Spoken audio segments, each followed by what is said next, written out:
Welcome! The objective of this tutorial is to provide a description on how to add, delete, and adjust user permissions through the NeuralSeek AWS Instance Control interface. To begin managing users, I'm going to open the interface. Now, I want to add a new user to the AWS Instance Control page. On the text bar above the user, I'm going to add the email of the user I wish to join me. Hit the plus sign.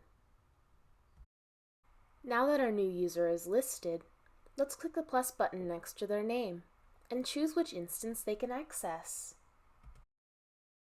Now if the user is done with the project, I can now delete them from the interface. I'm going to click the trash button next to their name. Confirm that you wish to delete, and you're all set.